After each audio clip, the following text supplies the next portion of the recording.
कहानी की शुरुआत में हमें एक फैमिली को दिखाया जाता है जो हंसी खुशी अपनी जिंदगी गुजार रहे होते हैं, लेकिन उन्हें पता नहीं था कि कुछ ही मिनट बाद उनके साथ कुछ ऐसा होने वाला है जिसके बारे में सोचने से भी डर लगता है। जब पति पत्नी अपने बातचीत में मसरूफ थे तभी अचानक उन्हें बाहर से लोगों की चीखने चिल्लाने की आवाजें सुनाई देने लगती हैं। जब वो दोनों घर से बाहर निकले तो उन्होंने देखा कि बाहर लोगों के बीच हलचल मची हुई है। लोग अपने अपने घरों को छोड़कर भाग रहे थे जैसे कुछ बड़ा होने जा रहा हो। जेसन और बेथ ने देखा कि हमारे पड़ोसी भी घबराए हुए जल्दी जल्दी अपना घर खाली कर रहे हैं। जेसन ने पड़ोसी से पूछा कि आखिर वजह क्या है, तुम लोग क्यों घर छोड़कर जा रहे हो, लेकिन वो लोग इतने जल्दी में थे कि उन्होंने जेसन की बात का कोई जवाब नहीं दिया। वहीं उन्होंने देखा कि पड़ोसी का बेटा भी अपना सामान पैक कर रहा है। जेसन ने जब उस बच्चे से पूछा कि तुम लोग कहाँ जा रहे हो तो उस बच्चे ने जवाब दिया कि मेरे पापा का एक दोस्त गवर्नमेंट ऑफिसर है। उन्होंने कहा कि एक बहुत ही जहरीला वायरस फैल चुका है जो एक नॉर्मल इंसान को मॉन्स्टर में बदल देता है। लेकिन तभी वहाँ उस बच्चे की माँ आ गई और उसे पकड़कर वहाँ से ले जाने लगी। जेसन ने उससे पूछा कि आखिर ये बच्चा किस वायरस की बात कर रहा है, जिस पर इस बच्चे की माँ ने कहा कि अभी बताने का वक्त नहीं है, अपनी वाइफ और बेटी को लो और इस शहर से जितना हो सके दूर निकल जाओ। ये सुनकर जेसन और बेथ बहुत ज्यादा घबरा गए। उसके बाद जेसन बिना सोचे समझे अपनी फैमिली को गाड़ी में बिठाकर शहर से बाहर ले जाने लगता है, मगर रास्ते में उन्होंने देखा कि जो पड़ोसी भाग रहे थे वो वापस लौट रहे हैं। ये देखकर उन्हें और भी अजीब लगने लगा। आगे जाकर ये लोग ट्रैफिक में फंस जाते हैं। जब जेसन और उसकी फैमिली गाड़ी से बाहर उतरे तो उन्होंने देखा कि शहर से बाहर निकलने वाला अकेला रास्ता पुलिस ने बंद कर दिया है। आसमान में यहाँ वहाँ हेलीकॉप्टर्स पहरा देने लगे। लोगों को बताया जाने लगा कि शहर में एक जहरीला वायरस फैल गया है और तुम लोगों को जल्दी से घर वापस लौटना चाहिए। ये बात सुनकर जेसन को कुछ अजीब लगा कि जब शहर में वायरस फैल गया है तो लोगों को शहर से बाहर निकालने के बजाय उन्हें शहर में ही क्यों रहने को कहा जा रहा है। तभी अचानक पास की पहाड़ से एक बड़ा सा पत्थर उनके कार पर आ गिरा। ये देखकर वो लोग बहुत ज्यादा घबरा गए। पहाड़ हिलने लगा। तभी उस पहाड़ के पीछे से दो मिलिट्री के फाइटर जेट्स निकलकर शहर की तरफ बढ़े। वो दो फाइटर जेट्स पूरे शहर पर बमों की बारिश करने लगे जिससे पूरा शहर राख में बदल गया। जेसन की वाइफ बेथ को फौरन समझ आ गया कि अगर वो पुलिस की बात मानकर घर लौट जाते तो उनका अंजाम बहुत बुरा होने वाला था। उसके बाद वो फाइटर जेट्स सड़क पर मौजूद लोगों की तरफ बढ़ने लगे। ये देखकर सभी लोगों में हलचल मच गई। अब सबको समझ आया कि गवर्नमेंट उन्हें मारना चाहती है। सभी अपनी जान बचाने के लिए यहाँ वहाँ भागने लगे, पर जेसन और बेथ को समझ आया कि वो कहीं भी भाग लें, वो फाइटर जेट्स उन्हें मारकर ही रहेंगे। तभी बेथ ने पीछे मुड़कर पहाड़ पर एक स्कूल देखा और उसे लगा कि बचने के लिए वो जगह बेहतर रहेगी। जिसके बाद जेसन, बेथ और जोई को लेकर स्कूल की तरफ पहाड़ पर चढ़ने लगे। पीछे ब्रिज पर मौजूद लोगों पर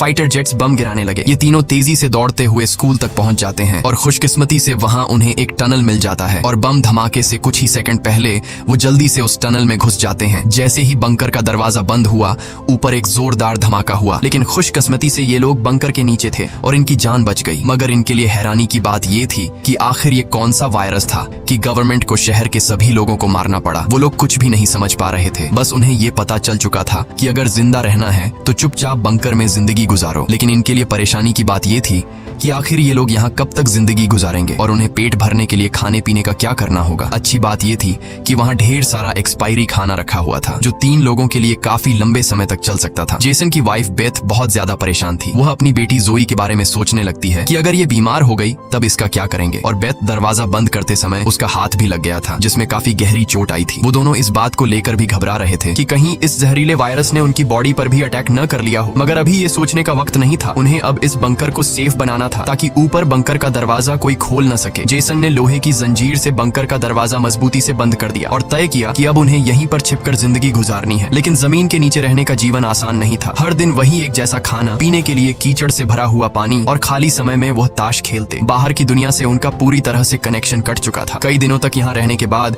वो लोग बहुत ज्यादा इस बंकर में तंग हो चुके थे। लेकिन वो क्या करते, अगर ऊपर जाते तो उनकी जान नहीं बच पाती। इस जीवन ने जेसन के परिवार को मानो इस दुनिया के अंत का एहसास दिलाया। जोई ने अपने पापा से पूछा, पापा हम यहाँ कब तक रहेंगे। जेसन के पास इस बात का कोई जवाब नहीं था। उसने अपनी बेटी से बस यही कहा, जब बाहर वायरस चला जाएगा तभी हम बाहर जाएंगे। वो अपनी बेटी की आंखों पर उंगलियां रखकर बाहर की दुनिया उससे इमेजिन करवाता है। इस तरह से दिन गुजरते गए और फिर महीने। उन्हें नहीं पता था कि बाहर निकलने के इंतजार में उन्हें यहाँ इस बंकर में 300 से भी ज्यादा दिन गुजर चुके हैं। जोई अपनी माँ की बनाई हुई पेरिस्कोप से बाहर की दुनिया को देखती है। बाहर चारों ओर बस तबाही का मंजर नजर आ रहा था, जैसे ये पूरी दुनिया जलकर राख हो गई हो। वहाँ किसी भी इंसान का नामो निशान तक नहीं था। ये सब देखकर उस छोटी बच्ची को लगने लगा कि शायद हम इस दुनिया के आखिरी बचे हुए लोग हैं। माँ ने उसे दिलासा दिया कि तुम ऐसा मत सोचो, शायद तुम्हारे दोस्त भी हमारी तरह कहीं छुपे हुए हों। अब रात हो चुकी थी और डिनर का समय हो चुका था। उनके पास अब खाना भी कम बचा हुआ था, इसीलिए वो तीनों थोड़ा सा खाना खाकर काम चला रहे थे। लेकिन आज जोई की जिद पर उसे पूरा एक कैन का डिब्बा दिया गया। जोई ने जब टिन का डिब्बा खोला तो उसने देखा कि टिन का डिब्बा अंदर से खाली है। इस डिब्बे के पीछे की तरफ एक छोटा सा छेद था, शायद कोई चीज इसमें से खाना चुरा गई थी। बेथ ने सारी बची हुई डिब्बों की जांच की तो पता लगा कि पूरे 12 डिब्बे खाली थे। ये देखकर वो बहुत ज्यादा परेशान हुए क्योंकि ये तो उनके 2 हफ्तों का राशन था। बेथ ने वेंटिलेशन जाली की तरफ देखा और अंदाजा लगाया कि शायद कोई चूहा अंदर आकर खाना ले गया। बेथ ने कहा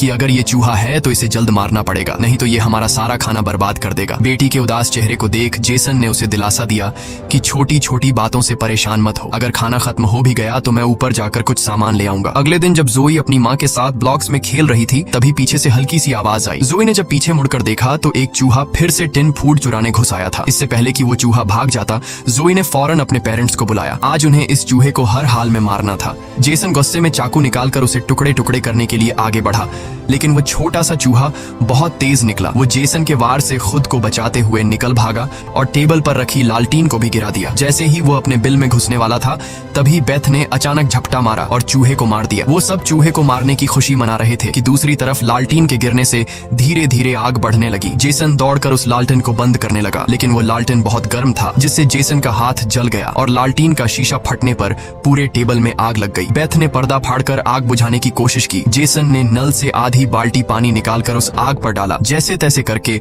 उन दोनों ने उस आग को बुझा लिया, लेकिन खतरा अभी टला नहीं, बल्कि अब उनके लिए और भी मुश्किल बढ़ने वाली थी, क्योंकि आग तो वो लोग बुझा चुके थे मगर आग से निकलने वाले धुएं ने पूरे बंकर को धुएं से भर दिया था और वो धुआं धीरे धीरे वेंटिलेशन जाली से ऊपर की तरफ निकल रहा था। ये देखकर वो सब घबरा गए क्योंकि ये धुआं उनका वहां होने का ठिकाना जाहिर कर रहा था। अब सब लोग सांस रोककर बैठे थे। जेसन ने कहा कि शायद रात का अंधेरा धुएं को छुपा लेगा और किसी को हमारे ठिकाने के बारे में पता नहीं चल पाएगा। वो तीनों डर के साए में पूरी रात जागते रहे। अगली सुबह उन्होंने खुद के तसल्ली के लिए पेरिस्कोप से बाहर झांक कर देखा तो उनके पैरों तले जमीन खिसक गई। उन्होंने देखा कि बाहर तो पूरा धुएं का गुब्बार उठा हुआ था। ये देखकर उन लोगों की बेचैनी बढ़ने लगी। उन्हें पूरा यकीन हो गया था कि उनके ठिकाने का राज खुल चुका है। तभी बीत ने कहा कि अगर धुआं उठा है तो उस पास राख भी जमा हुआ होगा जिसकी जांचबीन करते हुए हमारे ठिकाने का पता चल सकता है। इसीलिए अब हमें राख की सफाई करनी होगी। जिसके बाद पति पत्नी ने बाहर जाकर सफाई करने का फैसला किया। जाने से पहले जेसन ने अपनी बेटी जोए से कहा कि जोए मुझे प्रॉमिस करो कि बाहर से चाहे तुम्हें आवाज आए या फिर कुछ भी हो जाए, बस तुम्हें बाहर नहीं निकलना है। बेटी से वादा लेने के बाद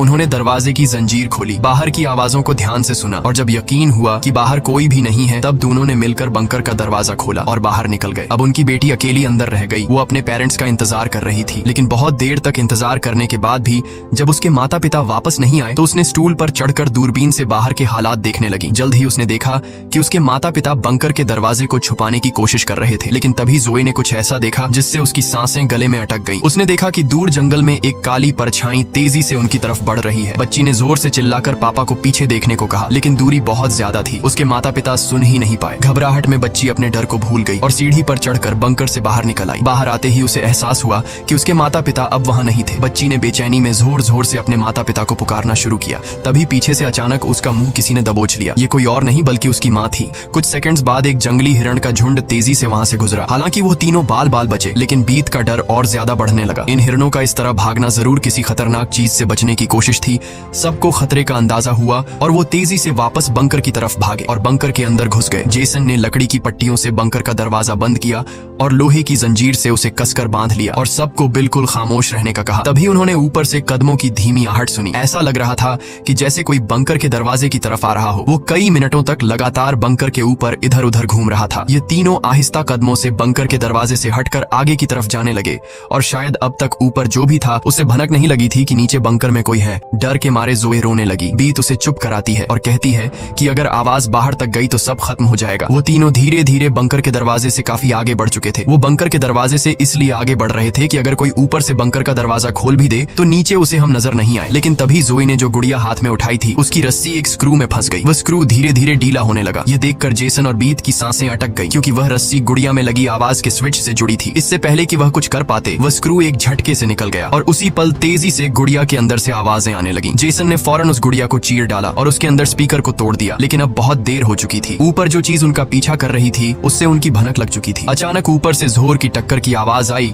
और फिर भारी कदमों की गूंज सीधा बंकर के दरवाजे के ऊपर रुक गई। उसने आखिरकार उनका ठिकाना ढूंढ ही लिया और उसे खोलने की कोशिश करने लगा। वह बंकर के ढक्कन को जोर से धकेल रहा था और जंजीरों से बंद होने के बावजूद खतरा साफ महसूस हो रहा था और ऊपर के राक्षस को पता चल चुका था कि जरूर नीचे कोई मौजूद है। हालांकि वह दरवाजा मजबूत जंजीरों से बंद था, लेकिन उस चीज की भयानक ताकत के सामने वह जंजीरें एक एक करके टूटने लगी। यह देखकर जेसन को पता चल चुका था कि दरवाजा अब ज्यादा देर टिक नहीं पाएगा, इसलिए वो तेजी से अंदर भागा और वाटर पंप का पाइप उखाड़ने लगा। यहाँ बेथ ने भी हिम्मत दिखाई और सीढ़ी पर चढ़कर अपने शरीर का वजन इस्तेमाल इस्तेमाल करते हुए चैन को खींचकर दरवाजा बंद रखने की कोशिश करने लगी, लेकिन फिर भी लोहे का ढक्कन धीरे धीरे खुलने लगा। तभी उसी वक्त दरवाजे के ऊपर एक काला साया नजर आया, जिसकी आंखें एक बल्ब जैसी चमक रही थीं, जैसे उन तीनों की मौत ऊपर से उनको देख रही हो। जेसन ने बिना सोचे पाइप से उस पर हमला कर दिया, जिससे वो पीछे गिर पड़ा। जेसन ने जल्दी से वो पाइप दरवाजे में फंसाकर दरवाजे को बंद कर दिया और वो चीज वहां से भाग जाती है, लेकिन जेसन का शरीर अब भी बुरी तरह कांप रहा था। वह कभी सोच भी नहीं सकता था कि बाहर की दुनिया में न सिर्फ बेरहम सोल्जर्स थे, बल्कि खतरनाक राक्षस भी घूम रहे थे। वह पूरा परिवार सीढ़ियों के पास मायूस बैठ जाता है, क्योंकि अब उनका ठिकाना उजागर हो चुका था। अब किसी भी वक्त उन पर हमला हो सकता था और उन्हें इस बात का अंदाजा भी हो चुका था कि इस बार तो एक आया था, लेकिन अगली बार जब वो आएंगे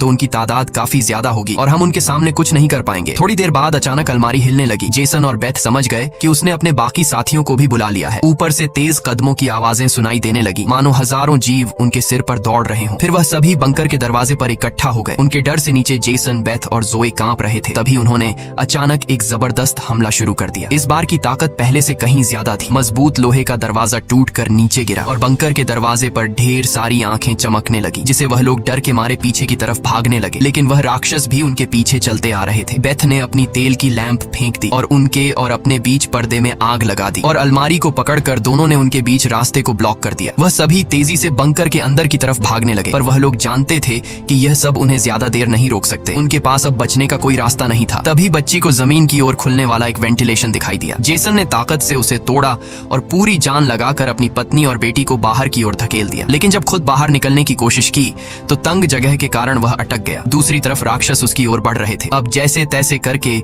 जेसन को यहाँ से निकलना था। उसे कोई दूसरा रास्ता नजर नहीं आया, इसलिए उसने अपने कंधे की हड्डी तोड़ डाली, जिससे वह दर्द से चीखने लगा, पर जल्दी से वह खुद को संभालकर वेंटिलेशन में घुस गया। बेथ बिना समय गवाए पूरी ताकत से जेसन को बाहर खींचने लगी। जेसन जैसे ही बाहर निकलने ही वाला था, तभी एक विशाल जीव ने आकर जेसन के पैर को पकड़ लिया। जेसन समझ गया कि अब उसका बच पाना नामुमकिन है। अब भाग निकलने की कोई उम्मीद नहीं थी। जेसन ने अपनी पत्नी से आंखें मिलाते हुए कहा कि जो भी हो जाए जोए को कुछ नहीं होने देना, और अगले ही पल वह राक्षस उसे बंकर में खींच लेता है। लेकिन जेसन बंकर में राक्षस से डरने के बजाय उनसे कहता है कि आओ देखता हूँ तुम में कितना दम है। बेथ और जोए ने जब नीचे देखा तो बंकर में से तेज चीखने की आवाजें आ रही थीं। बेथ समझ गई कि उसका पति उन्हें भागने का समय देने के लिए लड़ रहा है। वह दर्द में भी अपनी बेटी को लेकर वहां से निकल पड़ी और राक्षस से बचते हुए वह काफी दूर आए, लेकिन भागते भागते उन्हें कुछ अजीब महसूस हुआ। उन्होंने देखा कि जो हाईवे बाहर की दुनिया तक खुलता था, अब वहाँ ऊंची दीवार खड़ी थी, यानी अब इस शहर से कोई भी बाहर नहीं निकल सकता है। तभी वहाँ हेलीकॉप्टर दूर से उड़ता हुआ आया। जब बेथ ने पीछे मुड़कर देखा तो वह एक आर्मी हेलीकॉप्टर था। वह हेलीकॉप्टर तेजी से उनके पास आकर उन पर अपनी तेज स्पॉटलाइट चमकाई। ये दोनों जैसे ही वहाँ से भागने वाले थे, तभी ऊपर से उन पर एक बड़ा जाल आ गिरा, जिसमें ये दोनों फंस गए। वह दोनों हर एक संभव तरीके से जाल से खुद को छुड़ाने की कोशिश करने लगी, लेकिन जाल ने इन दोनों को बुरी तरह से जकड़ लिया था। बेथ ने जाल की जाली के बीच से देखा कि कुछ हरी आंखों वाले काले साए उनके पास आ रहे हैं। तभी यहाँ हमें कहानी का असल राज मालूम हुआ। ये जो बंदूक थामे पीली आंखों वाले लोग,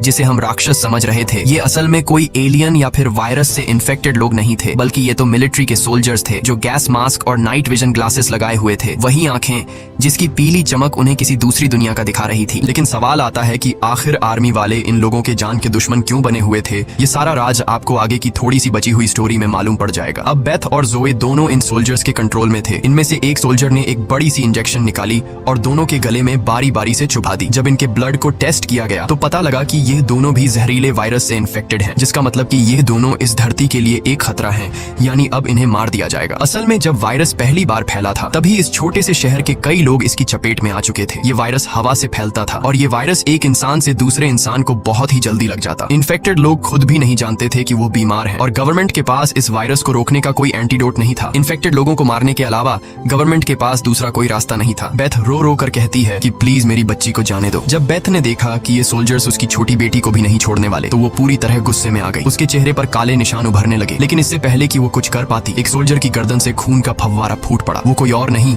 बल्कि मौत से लौट कर आया जेसन था। दरअसल बंकर में जेसन मरा नहीं, बल्कि वहाँ वो खुद पर कंट्रोल खोकर वहाँ सभी सोल्जर्स को मार डाला। उस वक्त वो बहुत ज्यादा गुस्से में था। चेहरे पर काले निशान और आंखें गुस्से से लाल थीं और उसके जिस्म की ताकत कई गुना बढ़ चुकी थी। और साफ दिख रहा था कि वो अब पहले वाला जेसन नहीं बल्कि वह एक अलग रूप में दिखाई दे रहा था। वो सोल्जर्स पर झपट झपट कर उन्हें मारने लगा, लेकिन वह गर्म हथियारों की गोलियों को नहीं रोक पाया और जमीन पर गिर गया। जब वो सोल्जर बेथ और जोई की तरफ बढ़े तो वह दोनों जाल तोड़कर भाग चुकी थी। सोल्जर्स उन्हें यहाँ वहाँ ढूंढने लगे, लेकिन उन्हें ये अंदाजा नहीं था कि बेथ भी एक राक्षसी रूप में बदल चुकी थी। उसने जोई को एक कार के अंदर छुपा दिया और खुद उन सोल्जर्स से लड़ने लगी। उसने कई सोल्जर्स को मार गिराया और फिर खुद भी गोली लगने से कार की छत पर गिर पड़ी। अंधेरे में छुपी उसकी बेटी ने ये सब देख लिया। अपने माता पिता की हालत देखकर वह भी गुस्से में आकर अपना आपा खो बैठी। एक छलांग में उसने एक सोल्जर को गिराकर उसका मास्क तोड़ दिया और उसे मारने ही वाली थी कि बेथ ने समय रहते उसे रोक दिया। वो नहीं चाहती थी कि उसकी बेटी भी एक दरिंदा बन जाए। बेथ ने उसे शांत किया। धीरे धीरे लड़की की नसों की हरियाली गायब हो गई और वो फिर से इंसान में बदल गई। लेकिन सोल्जर की किस्मत इतनी अच्छी नहीं थी। उसका सेफ्टी मास्क टूट चुका था और वो धीरे धीरे वायरस से इन्फेक्टेड हो गया। दूसरी तरफ जेसन की हालत बहुत गंभीर थी। उसने बेटी के चेहरे को देखकर अपने हाथ की 2 उंगलियां उसकी आंखों से फेरी और जेसन ने हमेशा के लिए आंखें बंद कर ली। उसी वक्त एक और हेलीकॉप्टर आ गया। बेथ अपनी बेटी को लेकर भागी। कबाड़ के ढेर से गुजरते हुए वो एक सुरंग में घुस गए। तभी वहाँ एक रोशनी उनकी आंखों पर पड़ी। देखने पर पता चला कि सामने वही पड़ोस का छोटा लड़का था जिसे हमने कहानी की शुरुआत में देखा था। फिर ये दोनों उसके पीछे चल पड़े। वो लड़का उन्हें एक गुफा जैसी टनल में ले पहुंचा जहाँ उस लड़के के माता पिता और भी कई सारे लोग छुपे हुए थे। असल में वहाँ उनके जैसे ही वायरस से इन्फेक्टेड लोग थे। जिंदा रहने के लिए वो सभी अंधेरे में चूहे जैसी जिंदगी गुजारने पर मजबूर थे। ये वायरस खतरनाक जरूर था लेकिन जानलेवा नहीं। ये वायरस इन्फेक्टेड इंसान के जिस्म पर तब ज्यादा जोर करता जब वो डर जाता या फिर गुस्से पर काबू नहीं रख पाता। लेकिन असल में उन लोगों ने खुद पर काबू पाना सीख लिया था। वो लोग शहर के सोल्जर्स को राक्षस समझते थे लेकिन असल में वो खुद राक्षस थे। इसी के साथ ये कहानी खत्म हो जाती है। अगर वीडियो आपको अच्छी लगी हो तो हमारे चैनल को सब्सक्राइब और वीडियो को लाइक जरूर कीजिएगा।